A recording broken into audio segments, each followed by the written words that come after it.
Next week is my son's birthday, and I'd like to order a cake for 20 people, Emily said.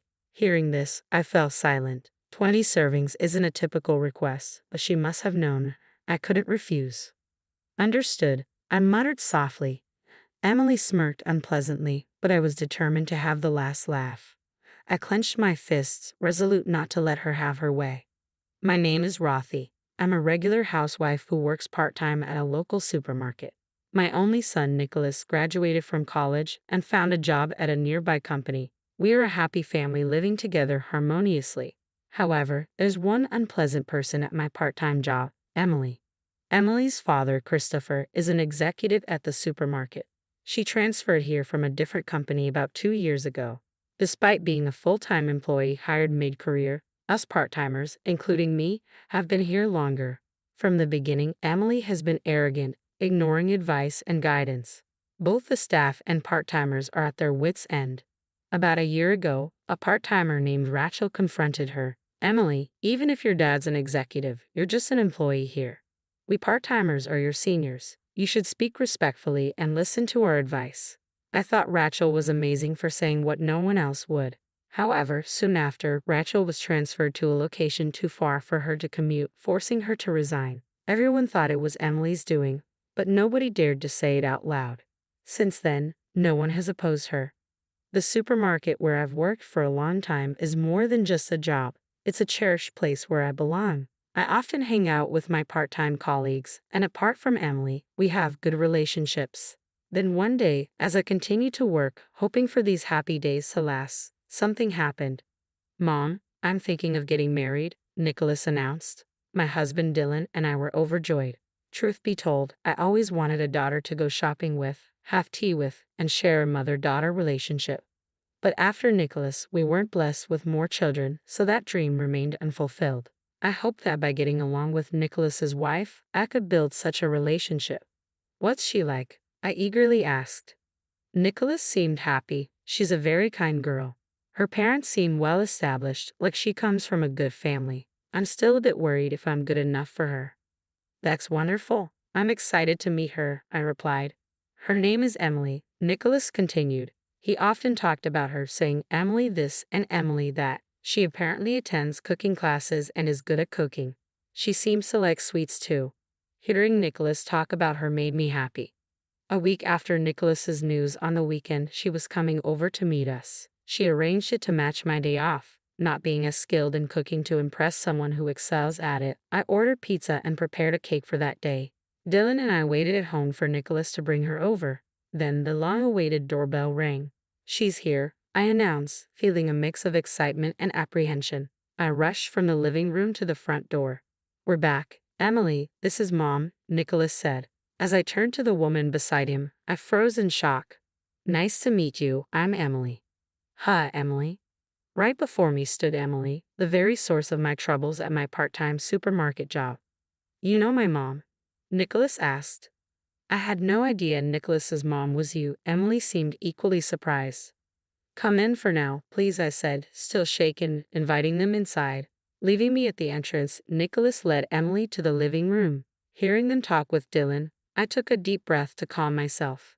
They had met at university. Emily is 2 years older than Nicholas. They were introduced by an acquaintance and reconnected about a year ago, eventually starting to date. I was surprised to learn your part-time job was at my workplace. You said you were in administration, so I thought you worked at a law office near the supermarket, Nicholas said, laughing nonchalantly, unaware of where his girlfriend worked. Indeed, Emily had graduated from law school and used to work at a law firm. Nicholas must have assumed she continued working at a law office and never asked explicitly. We chatted around the pizza, the conversation mingling with the unexpected reality of our new connection. I could only force a smile, unable to accept the reality and wishing it was just a dream. I'm truly surprised to think you're Rothy's son. I've been under your mom's care at work, Emily said, feigning innocence as if she treated us part-timers as anything but slaves. That's not true. I'm sure everyone's grateful for someone like you. Mom always says she enjoys her job and that there are nice people at the supermarket, Nicholas said. That's nice to hear, I replied, though I never intended to include Emily in that group of good people. Naturally, I couldn't say such a thing. so I stood up. I'll go prepare the dessert. Emily, would you like coffee or tea? I wanted to be alone, my heart racing. I needed to calm down quickly. I'll help, Emily, she said suddenly, standing up, an unusual gesture from her considering our part-time job. It's okay, you're a guest. Please sit down, I insisted, but Emily walked to the kitchen. Dylan and Nicholas watched with smiles, so I sighed quietly. However, Emily didn't miss a beat. It's really surprising to think you'll be my mother-in-law. Yes, that's right. It will be easier to get along. Looking forward to it. What did she mean by that? I had a bad feeling about those words, but I tried to keep her smile was a sneer, always displaying contempt towards me at work. Just so you know, don't say anything unnecessary to Nicholas. Her words wiped the smile from my face.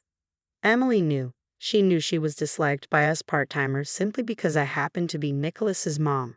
She must have been planning to do whatever she wanted, using Christopher and Nicholas as shields. I turned pale, frightened by her, fearing she would destroy our happy days. Emily eventually left the kitchen without helping. That must have been her purpose for coming here. What about the preparation? Nicholas's voice interrupted. Emily replied curtly. I returned cheerily, not wanting to be in the way, so I came back. I told Nicholas, won't you reconsider the marriage? But my words would undoubtedly make my son dislike me. Don't interfere with Nicholas's marriage, even Dylan scolded me. So I just watched the two of them. Still, they seemed to have a good marriage, and Nicholas looked happy. A month after the marriage, I found out Emily was pregnant. Although it was complicated, I was also happy. Nicholas and Emily built a house next to ours, a separate household from Nicholas's. Dylan told me you should be a little more considerate, but knowing Emily's true nature, I wanted to avoid her. Still, I loved my grandson.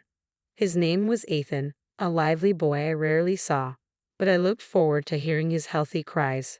However, about 6 months after he was born, there was a day when his crying could be heard all day long. I finally rang the neighbor's doorbell. What is it? I said. Hello.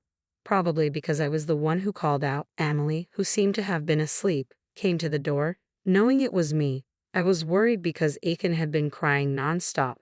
Is everything okay? I simply stated the reason, but Emily looked annoyed. Are you saying I'm neglecting Ethan? She retorted sharply. No, that's not what I'm saying. I was just worried. If you're tired, I can wash him or help in any way, I hastily offered. But Emily didn't seem to hear. Dealing with modern kids is difficult, she muttered dismissively. In the end, I was turned away, and Ethan kept crying. A few days later, Emily came to our house with Ethan in her arms. Rothy, could you watch Ethan for a bit? She asked unexpectedly. Yes, of course, I replied, surprised by the sudden change in attitude. What's this about? I tried to understand the situation, but Emily left Ethan and his things at our house and departed. Oh, Ethan's here, Dylan noticed from the entrance, happily taking Ethan from my hands and heading to the living room. I followed Dylan, carrying Ethan's belongings. Since then, Emily started leaving Ethan with us frequently from morning till night. It was like running a daycare alongside my part-time job. Emily was on parental. I did agree to watch him, but there's a limit. I talked to Dylan and Nicholas about it, but they don't seem to take it seriously. Eventually, I had to take time off work or ask Dylan to watch Ethan briefly so I could rush to and from work. However, interfering too much and upsetting Emily would be troublesome. Despite the difficulty, I enjoy and cherish my time with Ethan. Dylan also looks forward to Ethan's daily visits. Busy but happy, the three of us spent enjoyable times together. Half a year later, Ethan's first birthday was approaching, and I was pondering what to give him as his first present. In the past, birthdays meant inviting relatives for celebrations, but there was no invitation from Nicholas or Emily. They must be planning a modest family celebration. While looking at my phone and thinking this, I received a call. It's Emily. What could it be? I answered the phone suspiciously, as Emily usually didn't contact me. Hello, Rothy. As you probably know, next week is my son's birthday, so I'd like a cake for 20. People were surprised by this sudden request. I was at a loss for words. What do you mean? I managed to ask. Just what I said. We're inviting relatives for a celebration, so I'm asking for the cake. I plan to serve a meal, so I can't manage the cake too. Plus, I thought I'd give you a chance to show off. Aren't I kind? Emily's words filled my mind with question marks. We weren't even invited to the celebration, and a cake for 20 people is not something a regular person would request.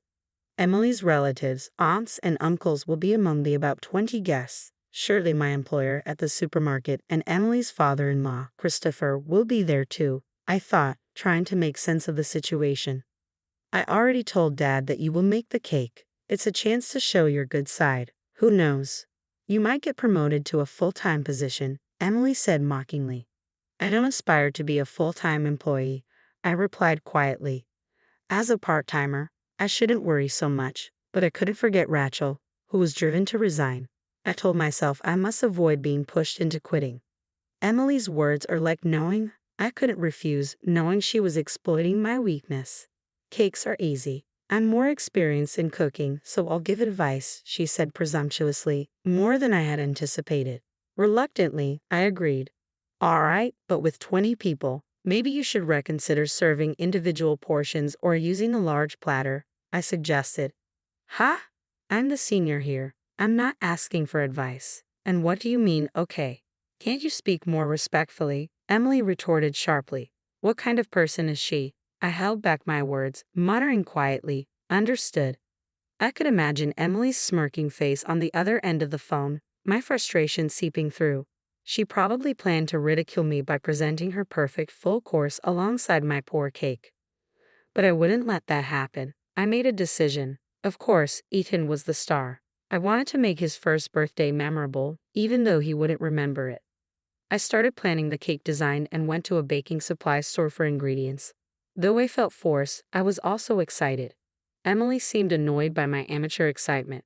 It won't amount to much. You should have asked me, the senior, for advice, she said when she came over to scoff. But I had no time for that. Later, Dylan and I were officially invited to the birthday. On the day, Dylan, with nothing else to do, left early for their house. It's too early, I said, but he was too excited. I sent him off with a smile and got up, ready to prepare. I muttered, checking the time, when the doorbell rang. Rothy, are you ready? Emily started entering without permission. She frowned upon seeing me relaxed. What, you were sitting? Where's the cake? I was about to start.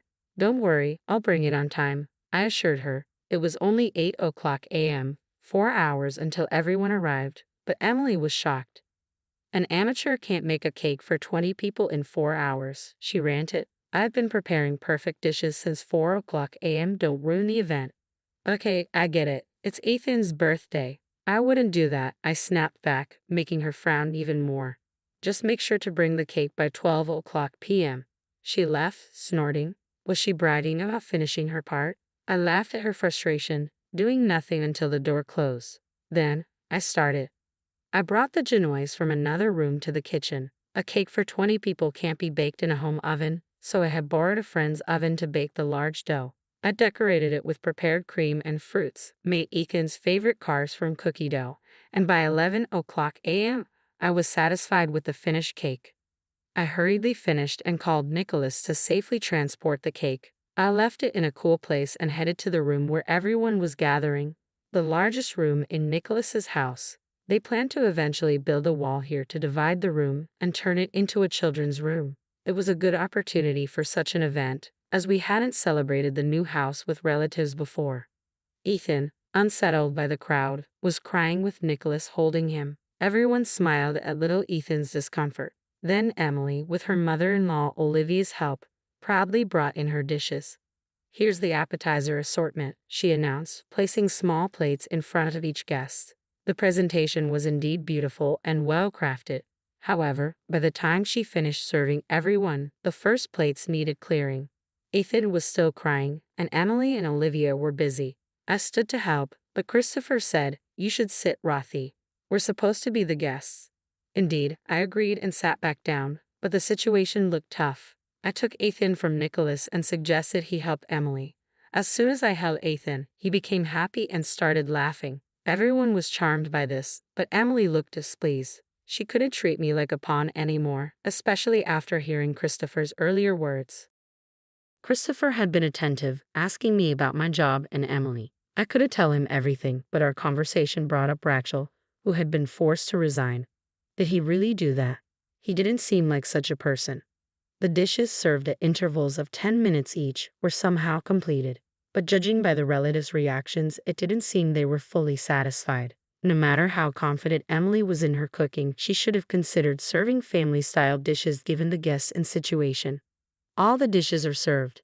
Did everyone enjoy them? Emily said this with a happy expression. It seemed she was the most. Olivia next to her hadn't eaten anything and looked distressed, which was pitiable. Rothy has made Ethan's cake. It's ready, right? Emily turned to me. Yes, I'll bring it, I replied. I asked Nicholas for help and brought in a large cake. Emily's nieces and nephews gathered around the big box. Dylan held Ethan, who didn't show interest yet, but the adults were curious about the large cake box. Here it is. Nicholas and I opened the box. Cheers erupted at the sight of the cake we revealed. The children's genuine reactions were delightful, and I couldn't help but smile. The relatives were impressed, asking, "Did you really make this?" They took pictures. However, Emily, in a voice that cut through the calm atmosphere, exclaimed loudly, "What? You said you'd make it, not buy it. I wanted a unique cake for Ethan." She must have been tired and hungry. Her anger peaked with everyone's positive response to my cake. I did make it. Lies, you weren't doing anything this morning. The genoise was already baked, and the decoration was ready, Emily insisted, surprised. Genoise. It's a type of sponge cake. I've always called it that. I smiled at Emily. Ha, Christopher laughed. Then Dylan explained, "Actually, my wife used to be a pastry chef. I couldn't bake a cake for 20 people in our oven, so I asked a friend to borrow theirs and baked it yesterday." When I said that, Emily's face fell. She must have been upset, her plans having gone awry. It was fun to bake such a large cake after a long time. Thank you for the opportunity, Emily. Now, let's take pictures with Ethan and the cake, and then we can all enjoy it, I suggested. Seeing everyone's the most gratifying part was seeing everyone smile. Ethan, influenced by everyone's joy, smiled too. The group photo captured Emily's stained face amid everyone else beaming, a moment worth cherishing without any malice. While everyone enjoyed the cake, I held Ethan, who happily ate his own cake made of yogurt cream and banana pancakes. After seeing off the relatives and cleaning up with Olivia, I finally had a moment to relax. "Ethan is really attached to you, Rothy," Olivia remarked, watching Ethan in my arms as we all took a coffee break. Nicholas responded, "She always looks after him." I noticed Emily's stunned expression, but before she could react, Christopher intervened. "What do you mean, always? Aren't you on parental leave?" Christopher's question caught Emily off guard. "Well, not always, just occasionally, like when I go to the hospital," Emily replied sheepishly. I gave a wry smile, unable to say anything. Nicholas realized his slip-up and looked uneasy. Christopher, noticing today's events and Emily's behavior, seemed contemplative. "Don't lie, tell the truth," he demanded. Emily murmured in a small voice, "I left him when I went out with friends." Christopher pressed further, "Is that all you burdened her with? You didn't know Rothy was a pastry chef, did you? Then why did you ask her to make such a big cake? Surely you were trying to be mean to her." Emily turned red and fell silent at Christopher's words, caught off guard. Nicholas was flustered. "Apologize to Rothy," he said firmly to Emily. Tears welled up in Emily's eyes as she looked at me and murmured softly, "I'm sorry." Christopher then politely bid farewell to Dylan and me. "I'm sorry for the trouble my daughter caused," he said. "It's all right, we understand you're busy, but please come to visit sometimes," we replied, seeing off their parents-in-law. Regarding Rachel, it seemed Christopher was not involved. Emily had persuaded the manager to transfer her after I inquired about it. Learning the truth, Christopher disciplined the manager and Emily had to resign at his behest.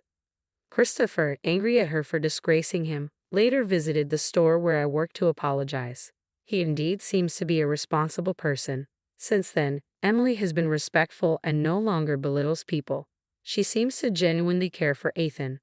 Nicholas, unaware of her previous coldness towards me, was disillusioned after learning everything. It was the first time he scolded Emily. Emily realized her mistakes and became much more subdued, as if she had changed as a person.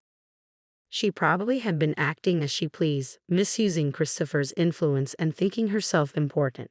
Being reprimanded by her father and husband at her age was a humbling experience.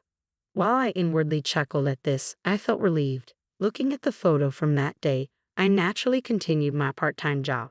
There was no longer the needless burden of unexpectedly taking care of Ethan, so it didn't cause any issues with my shifts.